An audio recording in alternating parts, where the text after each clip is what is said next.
കേരളത്തിൽ നിന്നുള്ള വനിതാ വിമോചനത്തിന് വിരുദ്ധരായിട്ട് നിൽക്കുന്ന കമ്മ്യൂണിസ്റ്റുകാരുടെയും കോൺഗ്രസുകാരുടെയും എല്ലാം എതിർപ്പിനെ അതിജീവിച്ചുകൊണ്ട് 2023 ആ ബില്ല് പാസാക്കി. ആ ബില്ല് പ്രകാരം നേരത്തെ ശ്രീമതി വിനീത ഹരിഹരൻ ഇവിടെ സൂചിപ്പിച്ചിട്ടുണ്ടാകും.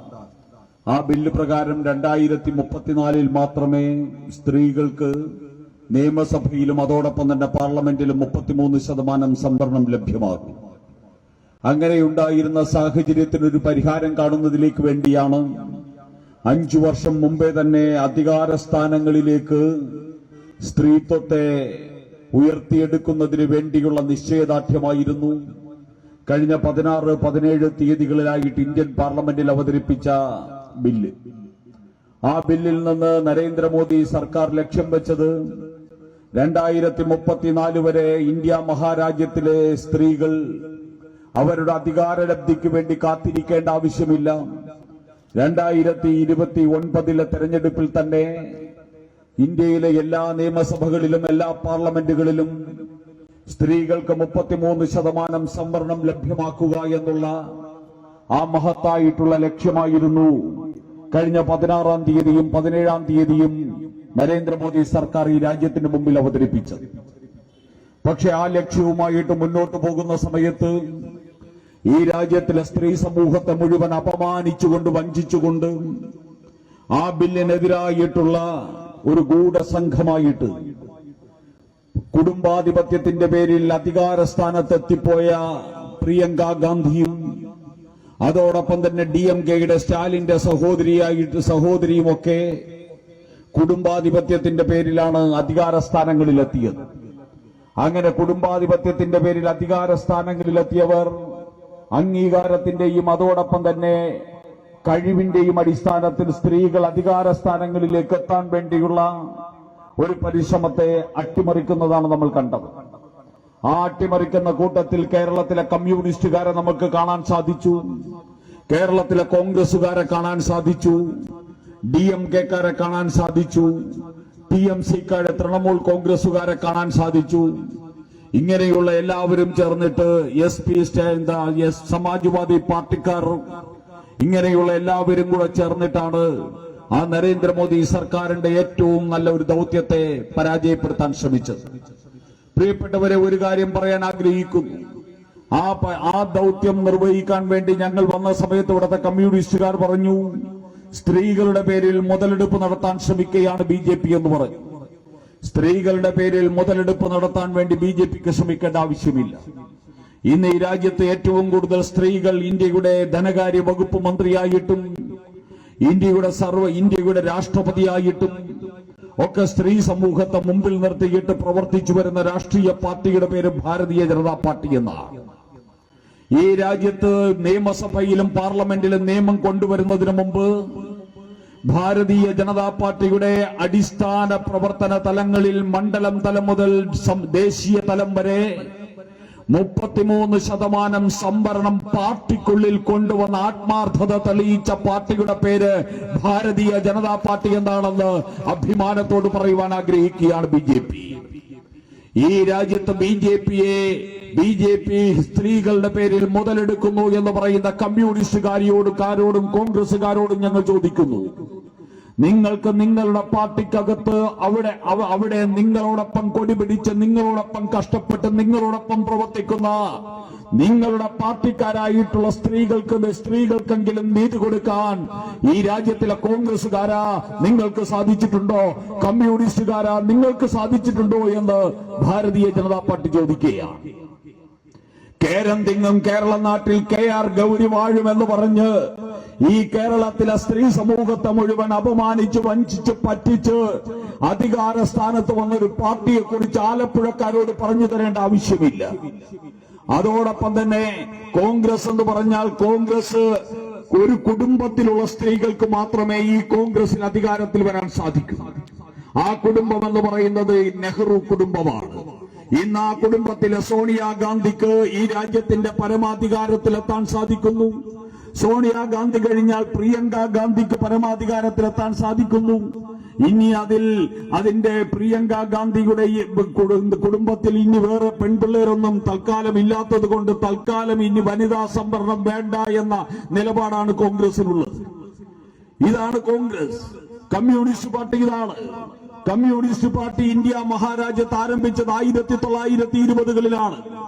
1920കളിൽ ആരംഭിച്ച കമ്മ്യൂണിസ്റ്റ് പ്രസ്ഥാനം ലോകത്തൊരിടത്തും ഒരു കമ്മ്യൂണിസ്റ്റ് വനിതാ നേതാവിനെ ഉയർത്തി കാണിച്ചിട്ടില്ല എന്ന് നിങ്ങൾ മനസ്സിലാക്കണം. ലോകത്ത് കമ്മ്യൂണിസ്റ്റ് പാർട്ടി 1917 ബോൾഷെവിക് വിപ്ലവം മുതൽ ആരംഭിച്ച കമ്മ്യൂണിസ്റ്റ് പ്രസ്ഥാനം ഒരു കാലത്ത് ലോകത്തിലെ 2 ഭാഗം വരുന്ന ഭൂവിഭാഗം ചെങ്കൊടിക്ക് കീഴിലായിരുന്നു.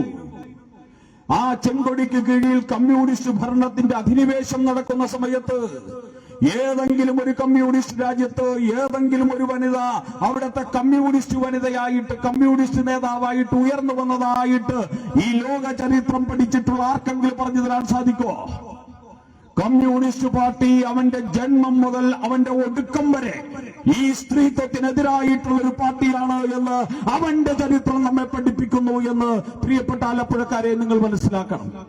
അതാണ് കമ്മ്യൂണിസ്റ്റ് പാർട്ടിയുടെ ചരിത്രം. കമ്മ്യൂണിസ്റ്റ് പാർട്ടിയുടെ ഏറ്റവും വലിയ ബോഡി ഏതാ? Polit bureau. ആ പോളിറ്റ് ബ്യൂറോയിൽ ഒരു പെണ്ണ് കയറിയിരുന്നത് 5 വർഷങ്ങൾക്ക് മുമ്പ്. അത് ആരാ? ആ സ്ത്രീ മറ്റാരുമല്ല, പാർട്ടി സെക്രട്ടറിയോടൊപ്പം നടക്കുന്ന അദ്ദേഹത്തിന്റെ ഭാര്യ വൃന്ദ കാരാട്ടാണ്. ഈ ഇന്ത്യൻ കമ്മ്യൂണിസ്റ്റ് പാർട്ടി 100 വയസ്സ് പിന്നിട്ട ഇന്ത്യൻ കമ്മ്യൂണിസ്റ്റ് പാർട്ടിയുടെ ഏറ്റവും വലിയ ബോഡി ആയിട്ടുള്ള പോളിറ്റ് ബ്യൂറോയിൽ ഇരിക്കാൻ യോഗ്യത നേടിയത് പാർട്ടി സെക്രട്ടറിയുടെ ഭാര്യ മാത്രമാണ്. അതും 100 വർഷത്തിന് ശേഷം. ഈ കമ്മ്യൂണിസ്റ്റ് പാർട്ടിക്ക് ഈ രാജ്യത്തിലെ സ്ത്രീത്വത്തിന്റെ അവകാശ സമരങ്ങളെ കുറിച്ച് പറയാനുള്ള ധാർമ്മികമായിട്ടുള്ള അധികാരമില്ല. ഈ കമ്മ്യൂണിസ്റ്റ് പാർട്ടിക്ക് ഇവിടുത്തെ സ്ത്രീത്വത്തിന്റെ സ്വാതന്ത്ര്യത്തിന് വേണ്ടിയും അവരുടെ അധികാരങ്ങൾക്ക് വേണ്ടിയും ശബ്ദിച്ചതിന്റെ പാരമ്പര്യമില്ല. അത് സ്വന്തം പാർട്ടിയിൽ നടപ്പാക്കിയതിന്റെ അനുഭവമില്ല. അവർ ഭരിച്ച സംസ്ഥാനങ്ങളിൽ അവിടുത്തെ സ്ത്രീത്വത്തിനെ അംഗീകരിച്ചതിന്റെ ഒരു കീഴ്വഴക്കവുമില്ല എന്ന് നമ്മൾ മനസ്സിലാക്കണം. അതുകൊണ്ട് ഈ രാജ്യത്ത് സ്ത്രീത്വത്തിന്റെ അവകാശത്തിന് വേണ്ടി നീതിപൂർവമായിട്ട് ആത്മാർത്ഥമായിട്ട് നിരന്തരമായിട്ട് നിശ്ചയദാർഢ്യത്തോടുകൂടി പ്രവർത്തിക്കുന്ന ഏതെങ്കിലും ഒരു രാഷ്ട്രീയ പാർട്ടി ഉണ്ടെങ്കിൽ ആ രാഷ്ട്രീയ പാർട്ടി നരേന്ദ്ര ദാമോദർ ദാസ് മോദിയുടെ പാർട്ടി അല്ലാതെ മറ്റൊരു പാർട്ടിയുമല്ല. അതുകൊണ്ടാണ് ഭാരതീയ ജനതാ പാർട്ടി നരേന്ദ്രമോദി ഈ രാജ്യത്തിലെ സ്ത്രീത്വത്തിന്റെ സ്വാതന്ത്ര്യത്തിന് വേണ്ടി അധികാരാവകാശങ്ങൾ നേടിക്കൊടുക്കുന്നതിന് വേണ്ടിയുള്ള ഈ നിരന്തരമായിട്ടുള്ള പരിശ്രമം നടത്തിക്കൊണ്ടിരിക്കുന്നു. നരേന്ദ്രമോദി ഈ രാജ്യത്തിലെ പാർലമെന്റിൽ ഇവിടുത്തെ കമ്മ്യൂണിസ്റ്റുകാരും കോൺഗ്രസുകാരും ചേർന്ന് ഇവിടുത്തെ സ്ത്രീകളുടെ അവകാശം നിഷേധിക്കുന്ന സമയത്ത് അന്ന് രാത്രി ഇന്ത്യയുടെ പ്രധാനമന്ത്രി നമ്മളോട് പ്രസംഗിച്ചു, ഈ രാജ്യത്തിനോട് പ്രസംഗിച്ചു. ഈ രാജ്യത്തിലെ സ്ത്രീകൾക്ക് അദ്ദേഹം ഒരു ഉറപ്പ് നൽകി, മോഡി ഗ്യാരണ്ടി അദ്ദേഹം നൽകി. ഇത് താൽക്കാലികമായിട്ടുള്ളൊരു പരാജയമാണ്. സ്ത്രീകൾക്ക് അവരുടെ അവകാശം നിഷേധിക്കുന്ന രീതിയിലുള്ള സമീപനങ്ങൾ വച്ചു പൊറിപ്പിക്കുന്ന കമ്മ്യൂണിസ്റ്റ് പാർട്ടിയുടെയും കോൺഗ്രസിന്റെയും എല്ലാ പ്രതിബന്ധങ്ങളെയും തരണം ചെയ്തുകൊണ്ട് സ്ത്രീകളുടെ അധികാരം ഇന്ത്യ രാജ്യത്ത് ഉറപ്പിക്കാൻ ഞാൻ നിശ്ചയദാർഢ്യത്തോടുകൂടി മുന്നോട്ട് പോകുമെന്ന് ഈ രാജ്യത്തിന് ഉറപ്പ് നൽകിയിരിക്കുകയാണ് നമ്മുടെ പ്രധാനമന്ത്രി. ആ പ്രധാനമന്ത്രി നൽകിയ ഉറപ്പിനെ തുടർന്ന് ഈ രാജ്യത്ത് മുഴുവൻ തന്നെ ഇന്ന് സ്ത്രീകൾ നേതൃത്വം നൽകുന്ന വലിയ ഒരു ജനകീയ മുന്നേറ്റം രൂപാന്തരപ്പെട്ടിരിക്കുന്നു. ലോകത്ത് ഇന്നേ വരെ കണ്ടിട്ടില്ലാത്ത വിധത്തിൽ ഇന്ന് ഈ രാജ്യത്തിന്റെ വിവിധ മേഖലകളിൽ ആയിരക്കണക്കിന് വനിതകളാണ് രാഷ്ട്രീയത്തിനതീതമായി. BJP-ക്കാർ മാത്രമല്ല, BJP അല്ലാത്തവർ, BJP എതിർക്കുന്നവർ, BJP ശത്രുക്കളായിട്ട് ഇന്നലകളിൽ പ്രഖ്യാപിച്ച ആൾക്കാർ, എല്ലാ സ്ത്രീകളും അവർ ഏത് രാഷ്ട്രീയ പാർട്ടിയിൽ വിശ്വസിക്കുന്നവരാകട്ടെ, ഏത് സാമൂഹ്യ ജീവിത ക്രമത്തിലൂടെ കടന്നു പോകുന്നവരാകട്ടെ, എല്ലാവരും ഒരുമിച്ച് ചേർന്ന് ഇന്ന് അവരുടെ അവകാശത്തിന് വേണ്ടി ആ ശബ്ദിച്ചുകൊണ്ട് തെരുവീഥികളിലേക്ക് ഇറങ്ങുന്ന വലിയ ഒരു ചരിത്രത്തിന്റെ മുന്നേറ്റമാണ് ഈ രാജ്യത്ത് മുഴുവൻ നടന്നുകൊണ്ടിരിക്കുന്നത്. അത് ആലപ്പുഴയിൽ നടക്കുന്നു, തിരുവനന്തപുരത്ത് നടക്കുന്നു, ആസാമിൽ നടക്കുന്നു, മിസോറാമിൽ നടക്കുന്നു, മേഘാലയയിൽ നടക്കുന്നു, മഹാരാഷ്ട്രയിൽ നടക്കുന്നു, ഗുജറാത്തിൽ നടക്കുന്നു. ഈ രാജ്യത്തിന്റെ എല്ലാ മേഖലകളിലും ഈ രാജ്യം ഇന്നേ വരെ കണ്ടിട്ടില്ലാത്ത വിധത്തിൽ സ്ത്രീകൾ നേതൃത്വം നൽകുന്ന അത്യുജ്വലമാർന്ന ഒരു മുന്നേറ്റം നടക്കുന്നു. സ്ത്രീത്വത്തിന്റെ അവകാശങ്ങൾ നിഷേധിച്ച കമ്മ്യൂണിസ്റ്റ് കോൺഗ്രസ് ഭരണകൂടങ്ങൾക്കും രാഷ്ട്രീയ പാർട്ടികൾക്കുമെതിരായിട്ടുള്ള ഒരു മുന്നേറ്റം നടക്കുന്നു. ആ മുന്നേറ്റത്തിന്റെ ഭാഗമാണ് ഇന്ന് നമ്മളുടെ ഒരുമിച്ച് ചേരുന്നത്. പ്രിയപ്പെട്ടവരെ, എന്തുകൊണ്ടാണ് ഈ സ്ത്രീത്വത്തിന്റെ അവകാശത്തെ ഇവർ നിഷേധിക്കുന്നത്? കമ്മ്യൂണിസ്റ്റ് പാർട്ടി ഇങ്ങനെയൊക്കെ ഞാൻ നേരത്തെ പറഞ്ഞതുപോലെയാണെങ്കിലും അവന്റെ പ്രസംഗത്തിൽ എപ്പോഴും സ്ത്രീകളുടെ അവകാശത്തെക്കുറിച്ച് പറയുമായിരുന്നു. ഈ എം ശങ്കരൻ നമ്പൂതിരിപ്പാട് വരെയുള്ളവരെല്ലാം സ്ത്രീകളുടെ അവകാശത്തെക്കുറിച്ച് പറയുമായിരുന്നു. അവരുടെ പ്രസംഗത്തിലും മുദ്രാവാക്യത്തിലുമെങ്കിലും സ്ത്രീകളുടെ അവകാശത്തെക്കുറിച്ച് അവർ പറയാറുണ്ടായിരുന്നു. ഇന്ന് അവർ പ്രസംഗത്തിലും മുദ്രാവാക്യത്തിലും പോലും പറയുന്നില്ല. ഈ രാജ്യത്ത് സ്ത്രീകളുടെ അവകാശത്തിനും ക്ഷേമത്തിനും വേണ്ടി നരേന്ദ്രമോദി അനുവർത്തിച്ച ചില നിലപാടുകൾ ഈ രാജ്യത്തിലെ സ്ത്രീ സമൂഹം മനസ്സിലാക്കണം. ഇവിടത്തെ ഈ രാജ്യത്തിന്റെ മുഴുവൻ ക്ഷേമ വെൽഫെയർ സ്കീമുകൾ സ്ത്രീകൾക്ക് വേണ്ടിയുള്ളതാണ്. സ്ത്രീകൾ കേന്ദ്രീകൃതമായിട്ടുള്ള വെൽഫെയർ സ്കീമുകളാണ് കഴിഞ്ഞ 12 വർഷക്കാലമായിട്ട് നരേന്ദ്ര ദാമോദർ ദാസ് മോദി ഈ രാജ്യത്ത് നടപ്പാക്കിയിരിക്കുന്നത്. ഈ രാജ്യത്ത് ശൗചാലയം നിർമ്മിച്ചപ്പോൾ അദ്ദേഹം പറഞ്ഞു, എന്റെ സഹോദരിമാരെ ലക്ഷ്യം വെച്ചിട്ടാണ് ഞാൻ ഈ രാജ്യത്തെ എല്ലാ വീടുകളിലും ശൗചാലയം വേണമെന്ന് പറയുന്നത്.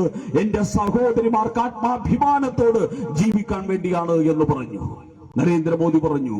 അതോടൊപ്പം തന്നെ ഈ രാജ്യത്തിലെ പാവപ്പെട്ട സ്ത്രീകൾക്ക് വേണ്ടി അവരുടെ ഉജ്ജ്വല യോജന പാവപ്പെട്ട ദരിദ്രരായിട്ടുള്ള വീടുകളിൽ സൗജന്യമായിട്ട് പാചകവാതക സിലിണ്ടർ എത്തിച്ചു തന്നപ്പോൾ അദ്ദേഹം പറഞ്ഞു, എന്റെ അമ്മ എന്റെ കുട്ടിക്കാലത്ത് വിറക് വെച്ച് ഊതി അതിന്റെ പേരിലുള്ള അസ്വസ്ഥതകൾ അനുഭവിക്കുന്ന എന്റെ അമ്മയെ ഞാൻ കണ്ടിട്ടുണ്ട്.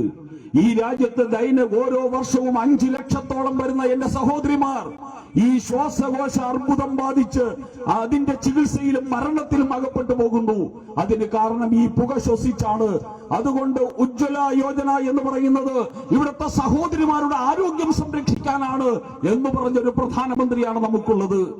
ഇവിടത്തെ പാവപ്പെട്ട വീടുകളിലെ പെൺകുട്ടികളെ സംരക്ഷിക്കാൻ വേണ്ടി സുകന്യാ സമൃദ്ധി യോജന എന്ന് പറയുന്ന പദ്ധതി നൽകിക്കൊണ്ട് നരേന്ദ്രമോദി പറഞ്ഞത്, ഈ രാജ്യത്തിലെ കുട്ടികളെ നന്നായിട്ട്, പ്രത്യേകിച്ച് പെൺകുട്ടികളെ നന്നായിട്ട് വളർത്തിയെടുത്താൽ അതാണ് ഭാവിയുടെ വാഗ്ദാനമെന്നും അതാണ് ഈ രാജ്യത്തിലെ കുടുംബങ്ങളെ സംരക്ഷിക്കുന്ന കുഞ്ഞുങ്ങൾ അവരാണെന്നും പറഞ്ഞാണ് സുകന്യാ സമൃദ്ധി യോജന ഈ രാജ്യത്ത് നരേന്ദ്രമോദി നടപ്പാക്കിയത്. ഈ രാജ്യത്തിന്റെ റേഷൻ കാർഡിന്റെ അവകാശികൾ, ഇത്രയും കാലം ഈ രാജ്യത്തിന്റെ റേഷൻ കാർഡിന്റെ അവകാശികൾ പുരുഷന്മാരായിരുന്നുവെങ്കിൽ നരേന്ദ്രമോദി സർക്കാർ വന്നതിന് ശേഷമാണ് ഈ രാജ്യത്തിന്റെ റേഷൻ കാർഡിന്റെ അവകാശികളായി സ്ത്രീകളെ പ്രഖ്യാപിച്ചുകൊണ്ട് ലോകാത്ഭുതങ്ങളിൽ ഒന്നായിട്ടുള്ള ഒരു വിപ്ലവം സംഘടിപ്പിച്ചത് നരേന്ദ്രമോദി സർക്കാരാണ്. ഈ രാജ്യത്തിലെ റേഷൻ കാർഡിന്റെ ഉടമകൾ മാത്രമല്ല, നരേന്ദ്രമോദി സർക്കാരിന്റെ ഭാഗമായിട്ട് പ്രധാനമന്ത്രി ആവാസ് യോജന വഴി ലഭിക്കുന്ന വീടുകൾ, പ്രധാനമന്ത്രി ഈ രാജ്യത്ത് വെച്ചു കൊടുത്തിരിക്കുന്ന 4,80,00,000 വരുന്ന വീടുകൾ, ആ വീടുകളുടെ അവകാശിയാരാ? അതും അദ്ദേഹം നൽകിയത് സ്ത്രീകൾക്കാണ്. ആ വീട്ടിലെ സ്ത്രീകളായിരിക്കും ആ വീടിന്റെ അവകാശി എന്നാണ് നരേന്ദ്രമോദി പ്രഖ്യാപിച്ചത്.